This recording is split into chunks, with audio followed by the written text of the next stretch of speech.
The girl with the silent tears. In a small dusty village surrounded by tall palm trees and red earth, lived a girl named Amina. Her skin was the color of polished ebony, her eyes soft like the night sky, and her heart as kind as the river that gave water to her people. She was no older than 16, but the weight of the world already rested on her thin shoulders. Amina lived with her father, Baba Malu, a quiet, gentle man with wise eyes and trembling hands. In his youth, Baba Malu had been a strong farmer, known for growing the sweetest yams and the tallest maize. But time had not been kind to him. His back bent, his bones ached, and his body could no longer keep up with the hard work the land demanded. For many months, their tiny hut had been without proper food.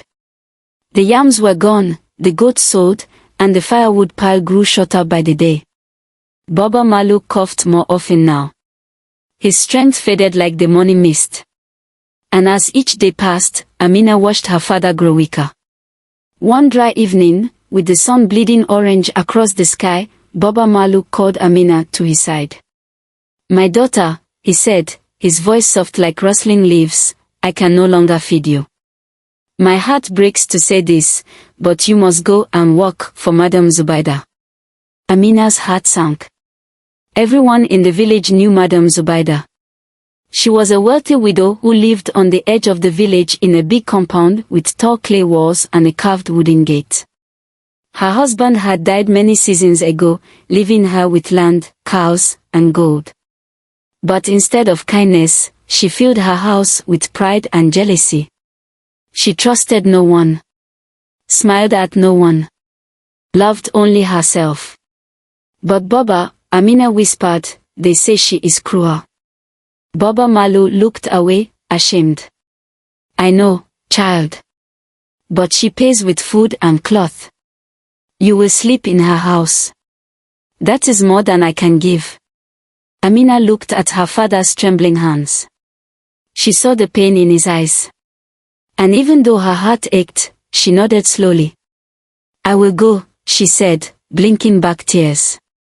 The next morning, with only a small bundle of clothes and a gourd of water, Amina walked to Madam Zubaida's compound.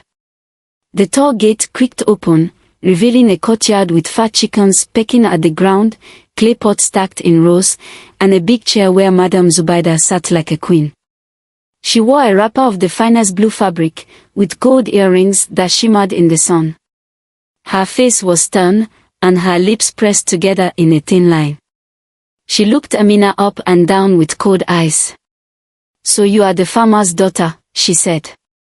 "Yes, Ma," Amina replied, bowing her head. "I'm skinny. Weak. But you do."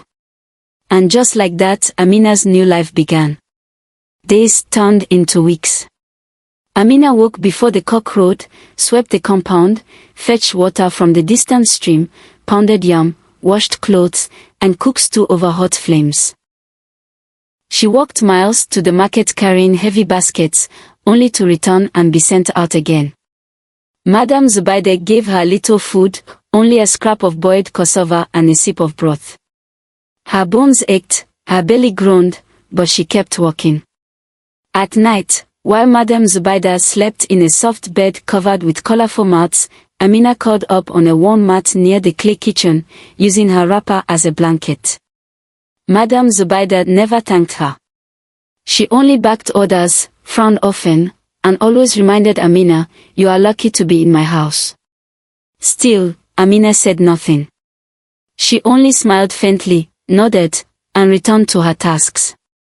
But at night, when the moon rose and the world fell quiet, Amina walked to the old baobab tree behind the compound. It was the only place where she could be alone, the only place where her tears could fall freely. She would kneel at the base of the tree, her face pressed against its thick roots, and whisper her prayers to the ancestors. "Oh ancestors, I do not ask for gold or fine clothes," she murmured. "Only help my father. Give me the strength to bear this life." And every night, just as her tears fell to the ground, the wind would shift, and the leaves of the baobab would rustle, as if someone, or something, was listening. What Amina didn't know was that someone was watching her. From the shadow of the tree, hidden behind thick roots and tall grass, an old woman watched in silence. Her hair was white like cotton, her robe woven from dried banana leaves, and her eyes glowed faintly in the moonlight. No one in the village saw her come or go. She watched Amina every night. Watched her bow her head and speak with trembling lips. Watched her wipe her tears and walk back into Madame Zubaida's house without complaint. Such strength in such a small heart, the old woman whispered to herself. The fire in this one burns quietly, but deeply. She placed her wrinkled hand on the back of the baobab tree and closed her eyes. Let destiny do its work. Let the spirit see her worth. One day, a terrible storm rolled into the village. The sky darkened, and rain poured for hours. The stream overflowed, the roads turned to mud, and the roofs leaked. Amina spent the day trying to keep the cooking fire alive, washing muddy floors, and comforting Madame Zubaida's pet goat who bleated all day from fear. That night, exhausted and soaked to the bone, Amina returned to the baobab tree once more. But this time, as she knelt to pray, a soft voice spoke from the shadows. Why do you cry, child of the earth? Amina froze. Her heart pounded. She looked up and saw the old woman step out from behind the tree, her robe rustling softly like dry leaves. Who are you? Amina asked, her voice trembling. I am a watcher. A listener. A weaver of paths. Amina didn't understand. Have you come to take me away? The old woman smiled faintly. No, child. Not yet. But I have watched you. And soon, the spirits will watch you too. Then, just as suddenly as she had appeared, the old woman vanished into the night. Amina sat in silence, her heart racing. The sacred path of shadows. Long ago, before the elders of the village had turned grey, there was a story told around the fire. They said that deep beyond the last farm, past the thorn trees and broken anthills, there was a narrow path of red earth that twisted through the forest. It was said that no man or woman should walk that path after the sun went to sleep. For that was the sacred path of shadows, the road the spirits used to travel to their secret meeting place beneath the earth. The path ended at a flat, ancient grinding stone, smooth and black like river rock, set at the edge of the forest. No one knew who placed it there. No one remembered when. It had always been there, silent, waiting. The elders warned, if you walk that path after dark, the spirits will see you as one of them. And they do not forgive strangers. Most villagers respected the tale. Some laughed at it. But none dared test it. Except for Madame Zubaida. It was the 7th night since the last new moon. A sacred night. The fireflies had not come out. The crickets were silent. Even the birds were quiet. Amina had just finished sweeping the compound when Madame Zubaida called to her sharply. You! Come here. Amina ran quickly, her feet bare and dusty. Yes, Ma.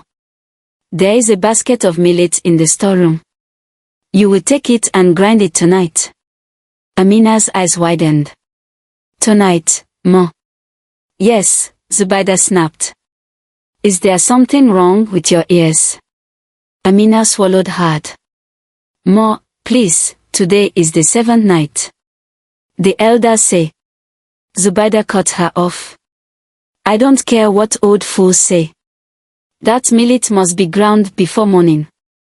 Do it, or I'll send your father out of the hut. Let him beg under the trees like a dog. Amina's heart dropped. She thought of her father's frail body, his coffin, his trembling hands.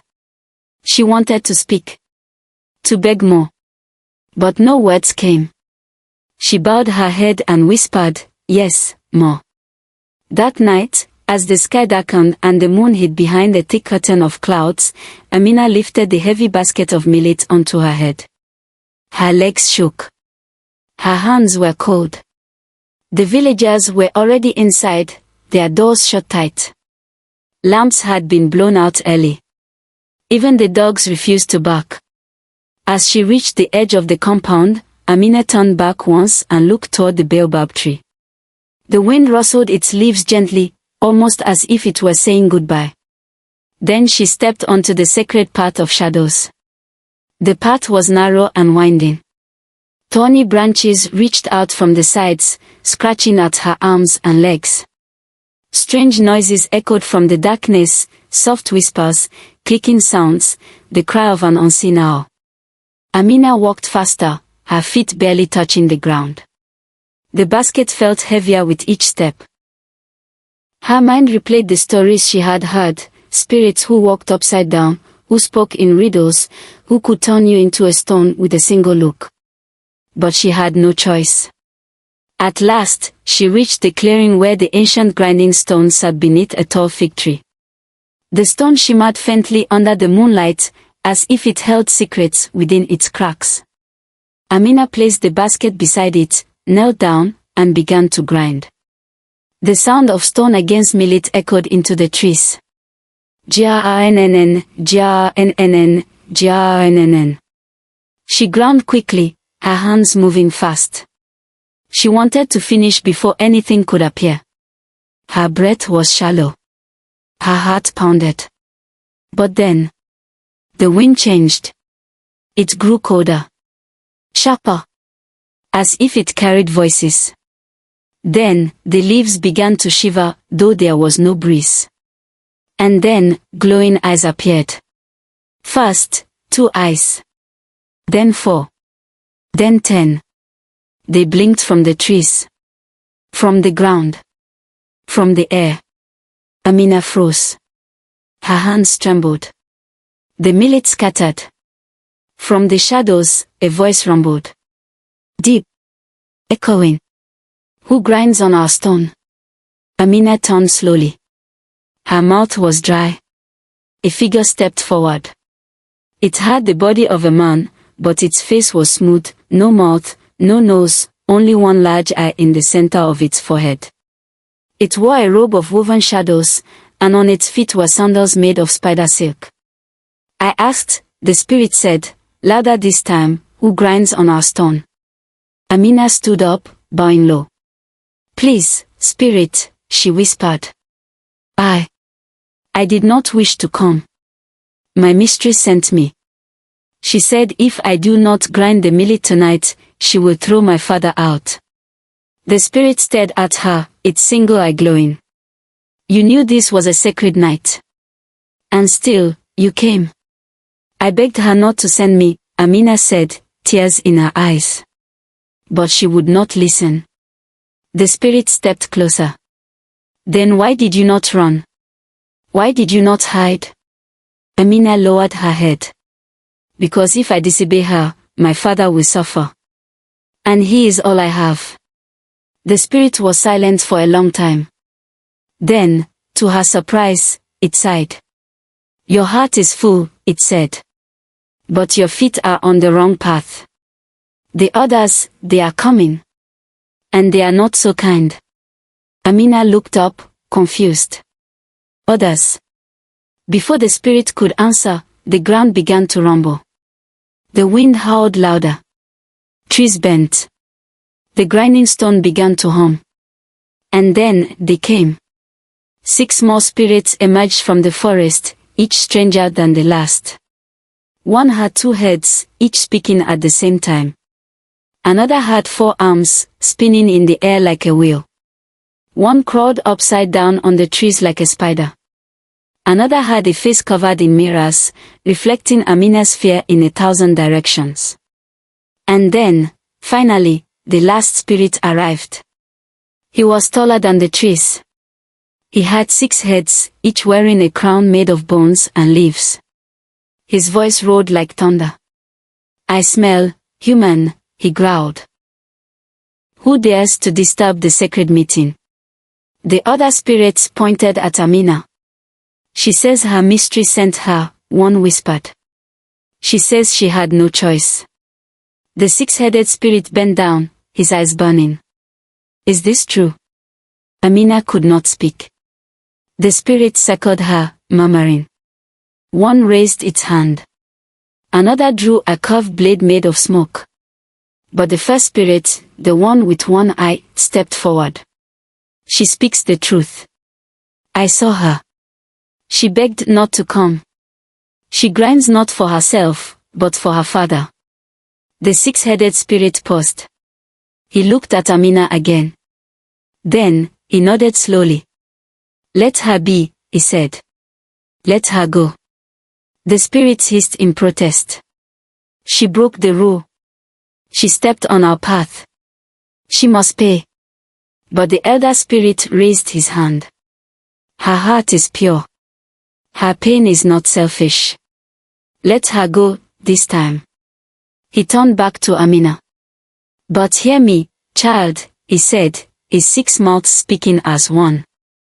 You are lucky this night. Do not walk this path again. For next time, even I may not protect you. Then, the spirits vanished, one by one, into the trees, into the mist, into the earth. Only the grinding stone remained, still humming softly. Amina stood in silence, her legs shaking. She had survived. But her task was not complete. With trembling hands, she picked up the basket of millet and began grinding once more. As dawn began to break and the first rooster crowed in the distance, Amina finished her work. She gathered the flour, lifted the basket, and walked back down the path, this time in silence. When she reached the compound, Madame Zubaida was waiting. You're late, she said coldly. Amina said nothing. She went to her sleeping mat and lay down. That night, for the first time in weeks, she did not cry. She had seen the spirits. And somehow, they had seen her too. The spirits listened. The grinding stone was cold beneath Amina's knees. The millet in her basket had barely begun to soften under her weary hands. Every sound around her seemed alive, whispers in the wind, rustling branches, unseen feet tapping along the forest floor. The sacred path of shadows was never truly empty at night. Suddenly, the air grew thick, as though the forest itself was holding its breath. A low growl came from the trees. Then, a figure stepped out from the mist. He was tall, lean, and cloaked in smoke that curled and danced like firewood flames. He had only one eye, placed squarely in the center of his dark face, and a cracked horn that curled from his forehead like a broken crescent moon. His robe shimmered faintly with stars, and his feet made no sound on the earth. Amina gasped. Her hands froze over the stone. The spirit's single eye glowed softly. He tilted his head and pointed a long finger at her. Who are you, he said in a voice that sounded like wine through dry leaves, to grind upon this sacred stone on this sacred night? Amina's voice trembled. She could barely breathe, but she forced herself to speak. I am Amina, she whispered. Daughter of Baba Malu. I was sent here. I did not want to come. The spirit stared, unmoving. Amina's legs began to shake beneath her. Still, she continued. My mistress. Madame Zubaida, she sent me. She said if I refused, she would throw my father into the streets. He is sick. Old. He cannot survive without me.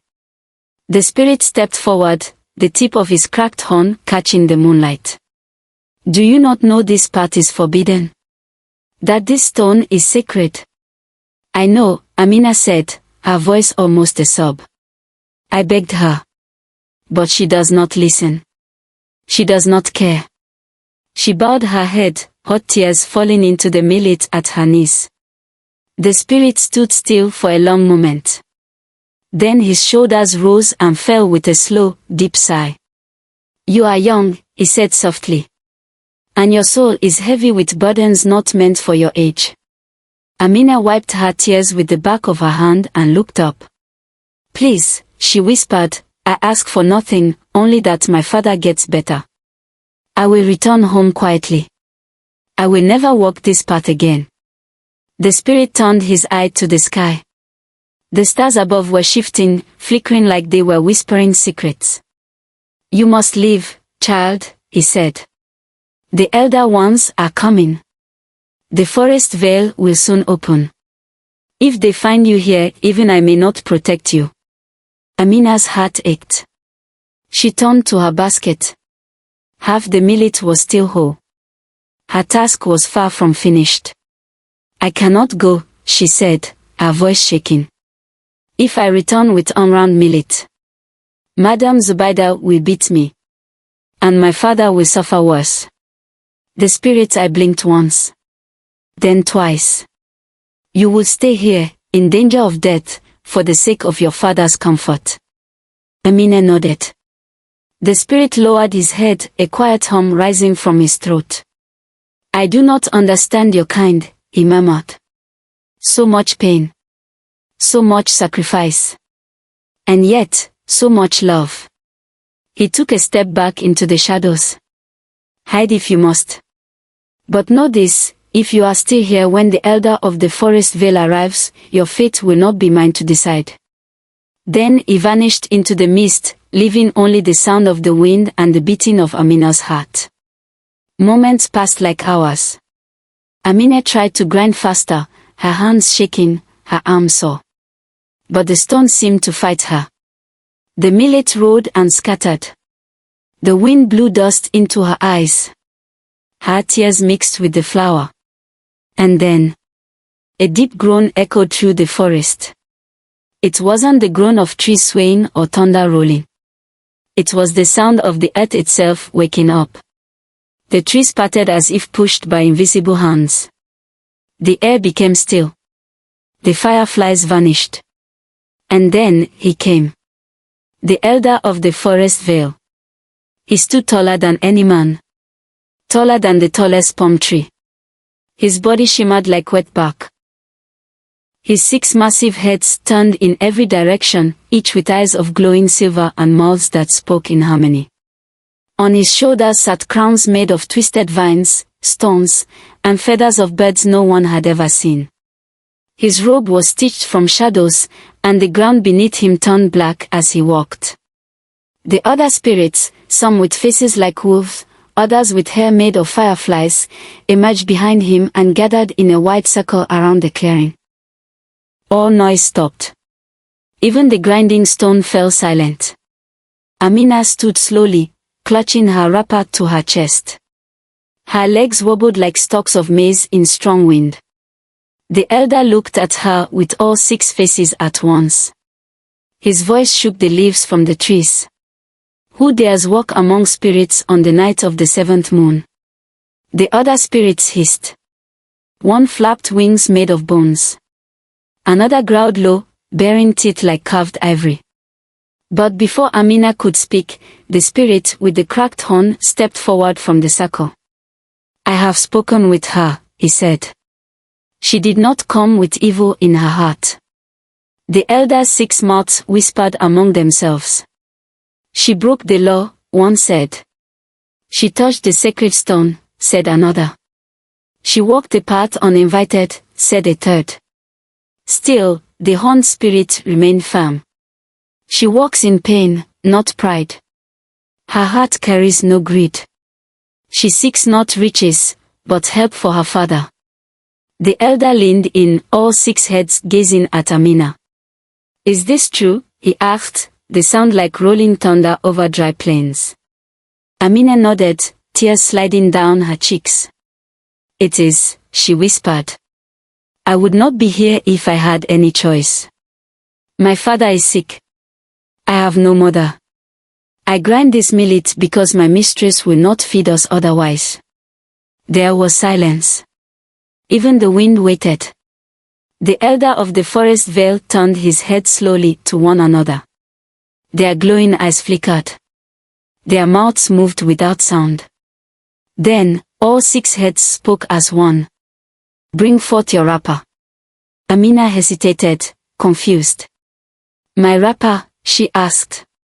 Yes, the elder said. Spread it across the stone. With trembling hands, Amina removed the wrapper from her waist, her only covering against the night cold, and laid it gently across the grinding stone. The spirits watched. The elder reached up with one hand and removed the silver horn from one of his heads. It gleamed like a mirror in the moonlight. He held it over the wrapper and whispered words in a language older than rain. From the horn fell a single white pebble, no larger than a cowrie shell. It landed softly in the center of Amina's wrapper. "Wrap this and take it home," the elder said. "Place it in your father's room and leave it untouched until the sun rises. What you find in the morning will be the answer to your tears." Amina stared at the pebble, then back at the elder. "Thank you, but why?" One of the elders' heads smiled faintly. "Because the spirits listen to those who suffer without hate." He turned, and with a wave of his massive arm, the spirits disappeared, one by one melting into mist, bark, wind, and stars. Only the grinding stone remained, glowing faintly. Amina gently wrapped the white pebble in her cloth and held it close to her chest. She looked once more at the silent forest. Then she turned and began to walk home. Feet sore, artful, and a strange warmth glowing in her chest. In the distance, the baobab tree swayed gently, though there was no wind. And from its base, a pair of eyes, old, wise, and glowing faintly, watched Amina disappear into the night. The watcher smiled. Destiny had started its work. The gift of the spirit horn. The night air was cool, yet Amina's body burned with questions. She cradled the white pebble tightly wrapped in her only wrapper, still warm from the touch of the elder spirit's silver horn. Her legs ached from walking. Her heart beat wildly, not from fear, but from something new. Hope. For the first time in many moons, Amina was no longer just a servant girl on a dusty village path. Something ancient and powerful had seen her, and blessed her. As she walked through the sacred path of shadows, the forest felt different. The trees no longer whispered threats. The shadows no longer reached for her. The wind, which once howled warnings, now hummed a soft lullaby, as if the spirits themselves were guiding her home. The stars blinked overhead, and the moon peeked from behind a drifting cloud, lighting her way. When she reached her father's hut, the door creaked softly as she pushed it open. Baba Malu was sleeping, his breath shallow, his body curled beneath a thin raffia mat. "Papa," Amina whispered, kneeling beside him. His eyes fluttered open. "Amina, you're back. I was worried." She smiled faintly, brushing his forehead with her fingers. "I brought something. From the spirits." He blinked. The spirits. She didn't explain, there was no time, and no words that would truly make sense. She unwrapped the bundle gently and placed the pebble, still glowing faintly, on the ground in the corner of the room. "The elder spirit told me to keep this here," she said. "We must not touch it until morning." Her father nodded weakly, not fully understanding. He had lived long enough to know when the ancestors moved, you obeyed without question. They covered the bundle with a small clay bowl, said a silent prayer, and curled up beside each other. That night, neither Amina nor Baba Malu slept much. They listened to the sounds of the night, dogs barking far away, the hoot of an owl, the occasional chirp of a cricket. But between the sounds was silence. And in that silence, something was changing. The first golden rays of dawn spilled over the edge of the sky, casting a warm light through the cracks in their mud brick walls. Amina sat up slowly, her heart pounding in her chest. She reached for the clay bowl and gently lifted it. Her eyes widened. The pebble was gone. In its place was a small mound of precious white cowries, a ring of golden beads, and bundles of dried green herbs that shimmered with a silver sheen. Amina gasped. "Papa! Look!" Baba Malu sat up with effort, then stared at the pile before him. His eyes grew wide with disbelief. "By the ancestors," he whispered. This is sacred treasure. He reached for one of the herbs, and as his fingers brushed it, the color in his face returned slightly. He took a deep breath, his first in days that wasn't ragged. Amina helped him chew the leaves, and within minutes, his hands no longer trembled. His shoulders straightened. The cough that haunted him was gone. By midday, Baba Malu stood on his feet for the first time in weeks. He walked slowly to the stream, washed his face, and returned with firewood balanced on his shoulder like he did in his youth. The neighbors saw, and their eyes widened. Word spread like wildfire. Amina's father walks again. They say the spirits gave her a gift. She brought something back from the forbidden path. The villagers gathered outside their hut, whispering among themselves. Children peeked inside. Old women clucked their tongues in wonder. The village chief's assistant came to see for himself. Everyone asked the same question. How? But Amina only smiled and shook her head. I did what I had to do, she said softly. It didn't take long for the news to reach Madam Zubaida. She was sitting beneath her mango tree, fanning herself with a palm leaf when one of her market friends ran up breathless. Zubaida, the woman panted. Have you heard? Heard what? Zubaida asked sharply, narrowing her eyes. Your girl. That Amina. Her father is working again. They say spirits gave her gold and cowries and medicine. Some say she even met the elder of the forest. Zubaida's fan froze midair. What nonsense is this? She hissed. I saw it myself, the woman said. Her father's face is fresh. The girl walks like a queen now. And they say she gave out herbs to the old healer woman for free. Zubaida's face twisted.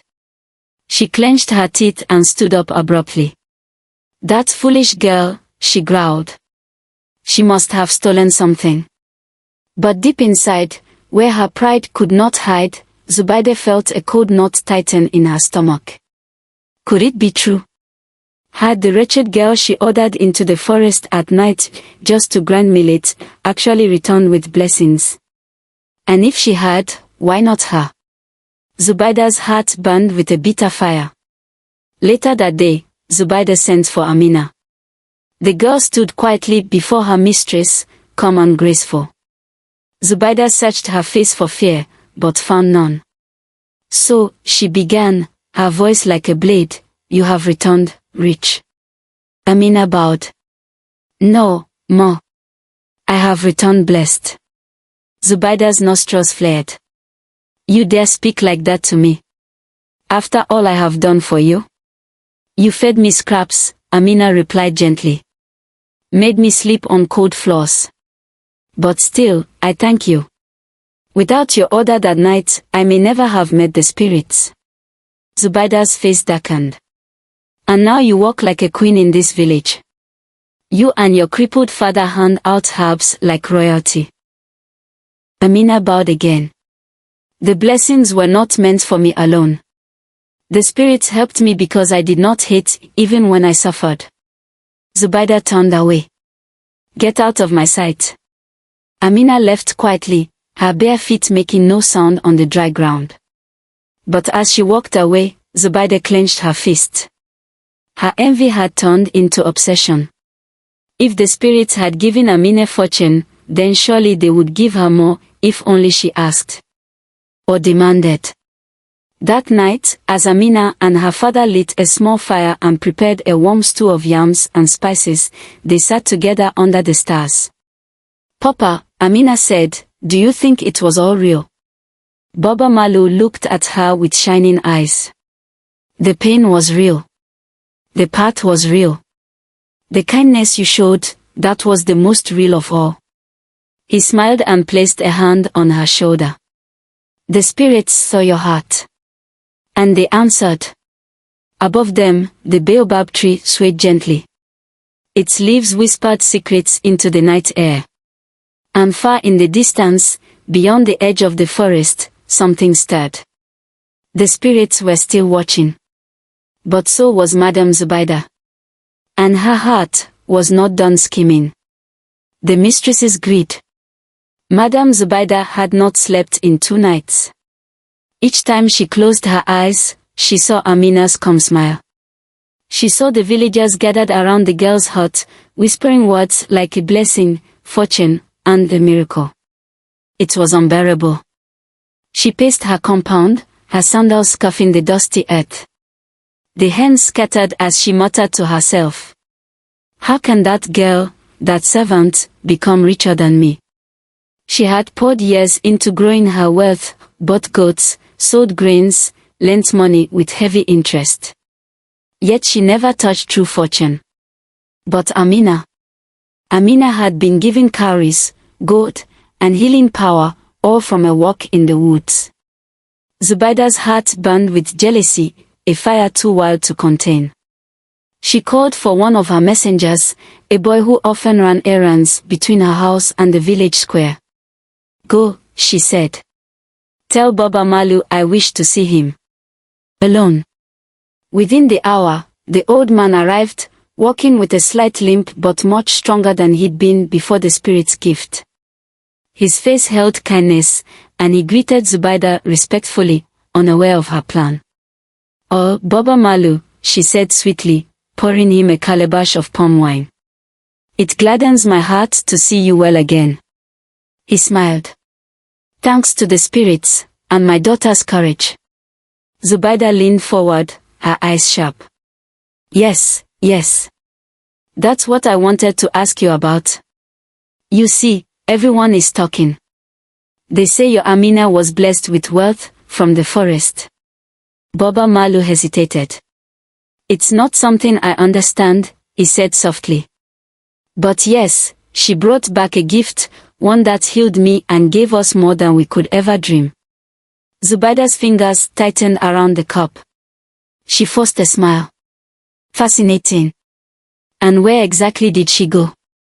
I heard something about the grinding stone. Baba Malu, simple-hearted and honest, nodded. Yes, the old stone past the thorn grove. She went at night, not by choice. You sent her. Zubaida nodded slowly, her mind already racing.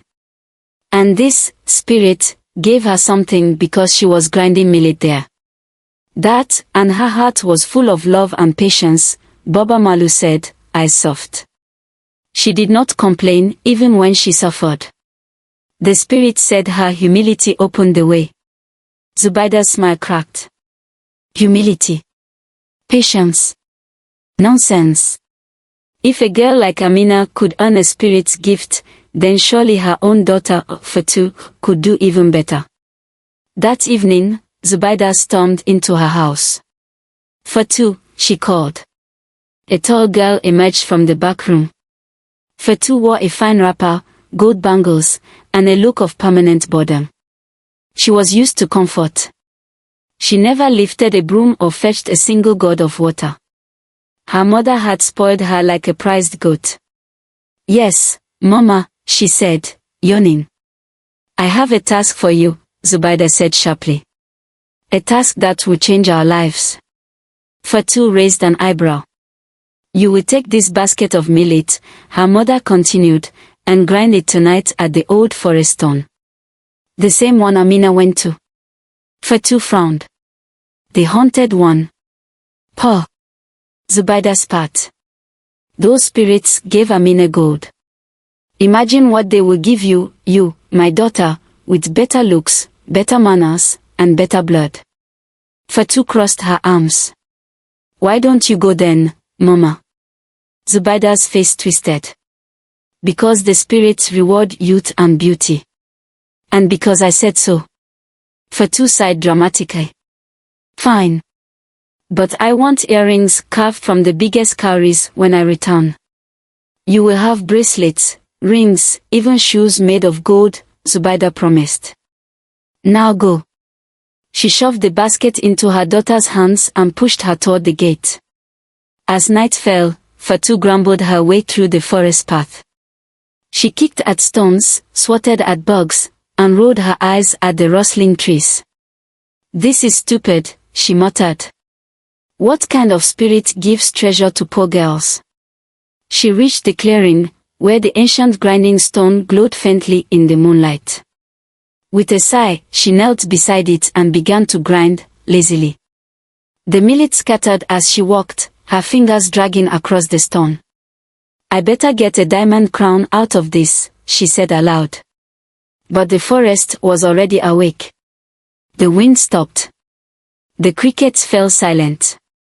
And slowly, the glowing eyes returned. First one pair.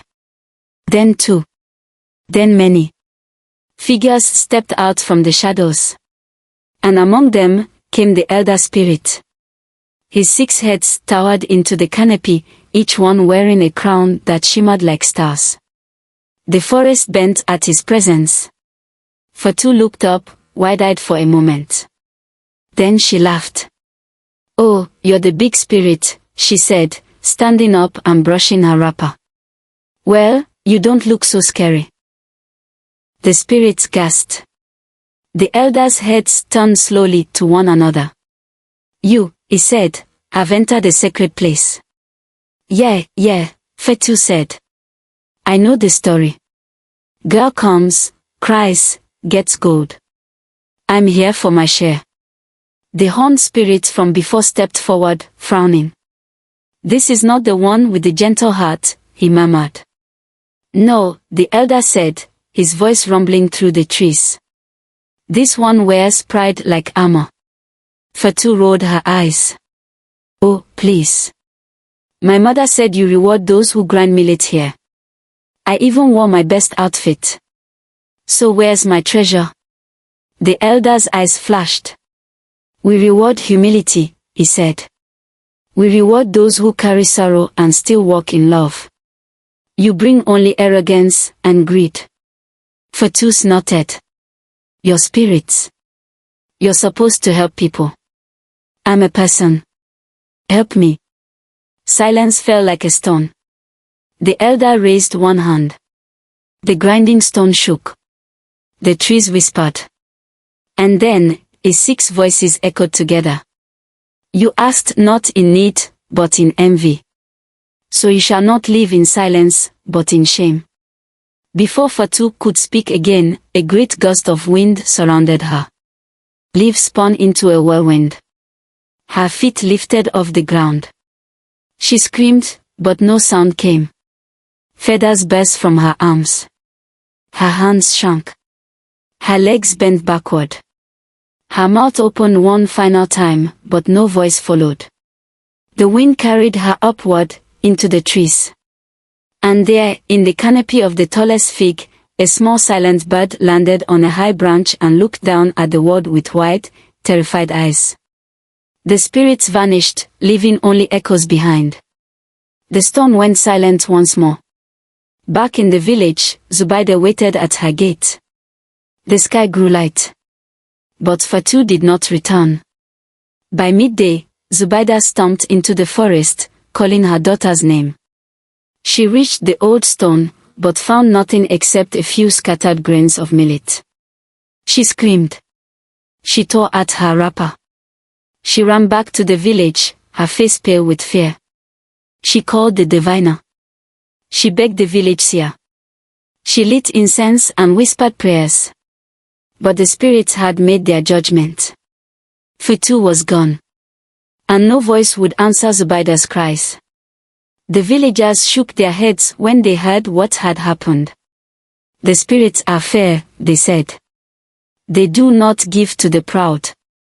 As for Amina, she wept when she learned what became of Fatu.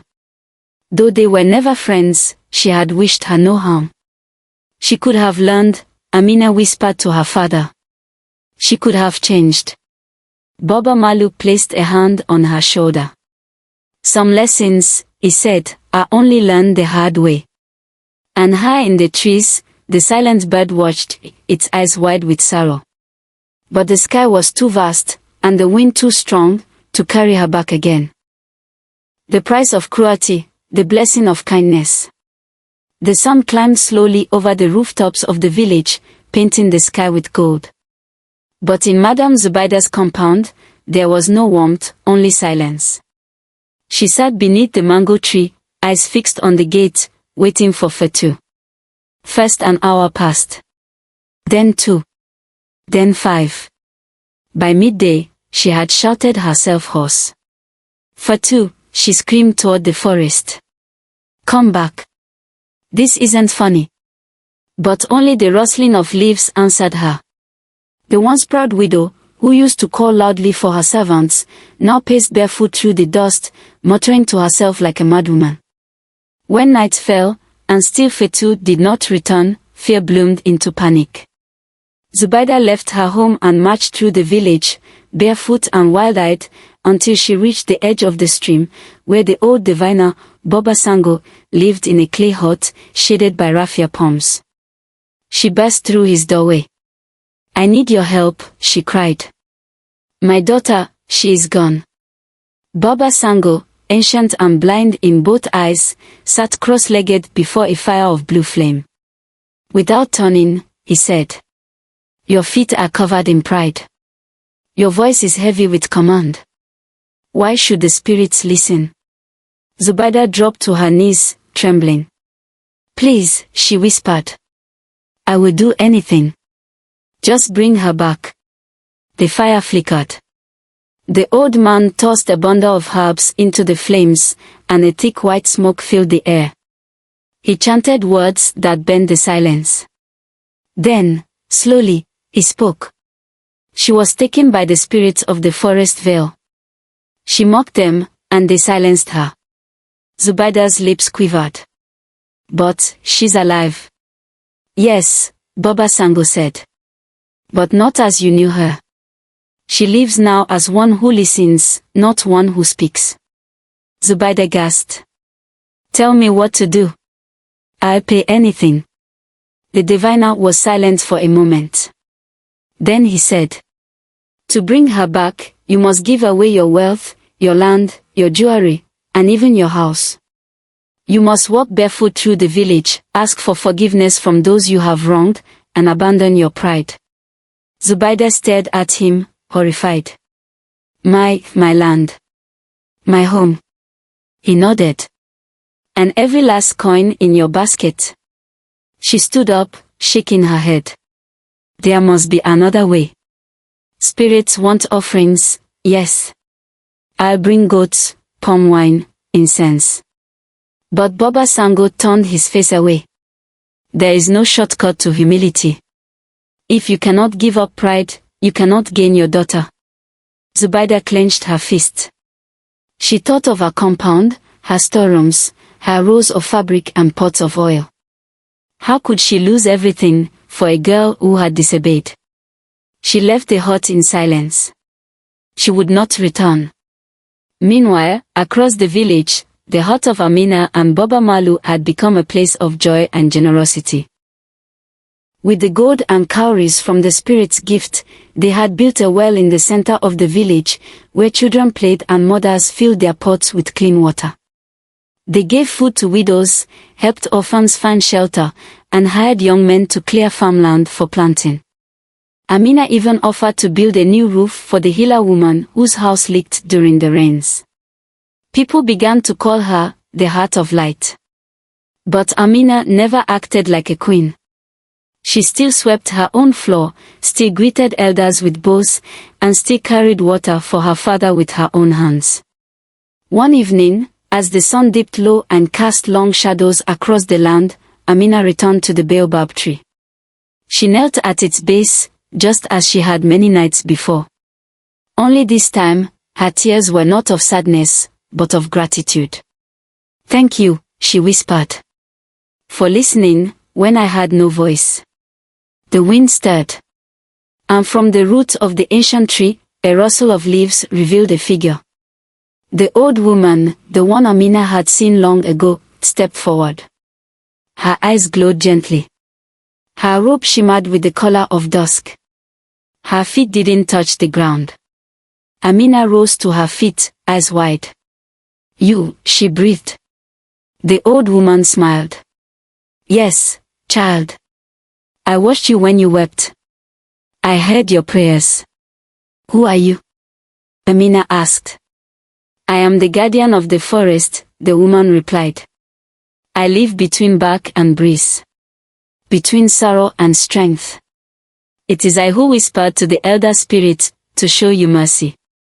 Amina bowed low, her heart pounding. I am only a girl, she said. No, the guardian replied. You are a soul who carried suffering without hate. You are one who gave more than she had, even when she had nothing. She stepped closer and placed a wrinkled hand over Amina's heart. This is what the spirits treasure most. Amina looked up, her voice trembling. But why me? Because the world needs stories like yours, the woman said gently. Stories that remind people what true strength looks like, not loud, not proud, but kind. She stepped back and began to fade into the bark of the baobab tree. But what happened to Madame Zubaida? Amina asked softly. The woman's eyes turned sad. She was offered a choice. But pride is a heavy chain. She could not lift the key. Amina looked down. I never wanted her to suffer. And that, the guardian said, is why you were chosen. With that, the old woman vanished, her voice lingering like a breeze in the leaves. What is taken in pride is lost in silence, but what is given in humility is returned with blessings. In the seasons that followed, Amina and her father continued to grow their home into a place of healing and laughter. She taught children how to read the sky, helped elders with maths, and told stories beneath the baobab tree. As for Madame Zubaida, her house grew quiet. Her storerooms emptied. Her friends turned away. And each night, she sat at the edge of her gate, looking toward the forest, hoping to see a flash of feathers or hear a voice that never came. She never saw her daughter again. Not because the spirits were cruel, but because she refused the path of humility. And so, the village remembered. Not the gold. Not the millet. Not even the grinding stone. But Amina, the girl who bore pain with grace, who spoke kindly in the face of cruelty, and whose blessings came not from what she took, but from what she gave. And as the baobab tree swayed in the evening wind, children would whisper, be like Amina. Be the one who walks in light.